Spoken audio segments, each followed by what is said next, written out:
అందరికీ నమస్కారం. నా పేరు శిక్షావళి. నేను తాడిపత్రి తాజాగా మాజీ అయిన మున్సిపల్ వైస్ చైర్మన్ అయినా. నా హైకోర్టు ఉత్తర్వులను ధిక్కరించడం ప్రజాస్వామ్యమా? మీ అందరి తరఫున నేను మాజీ ఎమ్మెల్యే పెద్దారెడ్డి గారికి అడుగుతున్నాను. హైకోర్టు ఉత్తర్వులను బేఖాతరు చేయడము ప్రజాస్వామ్యం కిందకి వస్తుందా? గత 5 ఏళ్లలో ఇక్కడ ఇద్దరమే ఉన్నాము. మా ఇద్దరు గురించే మాట్లాడతారు. చాలా మందికి బాధపడినారు వాళ్ళు. ఈయన ప్రస్తుతం టౌన్ ప్రెసిడెంట్. ఈయన గారి వాళ్ళ గవర్నమెంట్ వస్తానే 2019లో ఇలా వర్క్ షాప్ మీద పోయి షోరూమ్ మీద పోయి మొత్తం ధ్వంసం చేయించి వచ్చినారు. మేమైతే ప్రజలు ఎన్నుకున్న ప్రజాప్రతినిధులం, కౌన్సిలర్లం.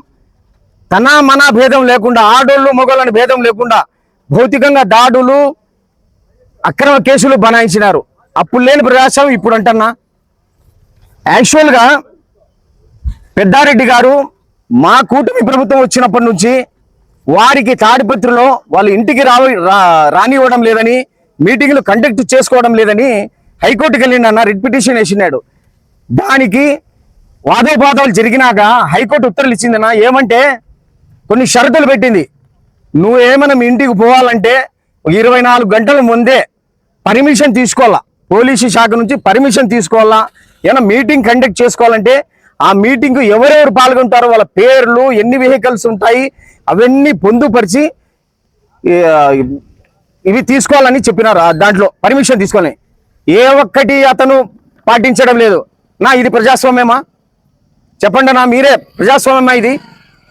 ఏమనంటే మేము ఏదో వాళ్ళు రారు. ఎస్, మేము ఇప్పటికీ కట్టుబడి ఉన్నామా. మాకు ఇబ్బంది పెట్టి తాడిపత్రిలో శాంతి భద్రతలకు విఘాతం కలిగించిన ఆ 24 మంది తప్ప ఎవరైనా నిరాటంకంగా వచ్చి వైసీపీ చిన్న కార్యకర్త కా నుంచి లీడర్ వరకు ఎవరైనా మీటింగ్లు కండక్ట్ చేసుకోండి, ఆ 24 మంది తప్ప.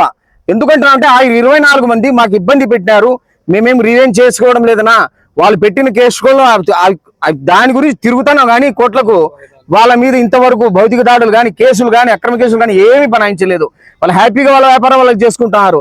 ఆ 24 మంది మళ్ళా వస్తే మళ్ళా మా తాడిపత్రిలో శాంతి భద్రతలకు విఘాతం కలుగుతున్న ఉద్దేశంతోనే మేము వాళ్ళు వద్దంటున్నాము. లేకపోతే ఎవరైనా వచ్చి చిన్న కార్యకర్త కానీ వీరంగా చాలా మంది లీడర్లు ఉంటారు కదా, పెద్దాటి మాత్రమే ఉన్నాడు వైసీపీలో. వాళ్ళు వచ్చి కండక్ట్ చేసుకోమండి మీటింగులు. ఎవరు వద్దన్నారు?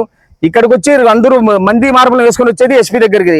అంటే ఆ రోజు ఆ 5 ఏళ్ళు ఒక్క కేసైనా పెట్టినామే? మీరు మీరు మీరు నాకు కొట్టినారు, ఇలా కొట్టినారు, మా ఆడోళ్ళ మీద అక్రమం ఏమని చేసామా? ఏం చేయలేదే.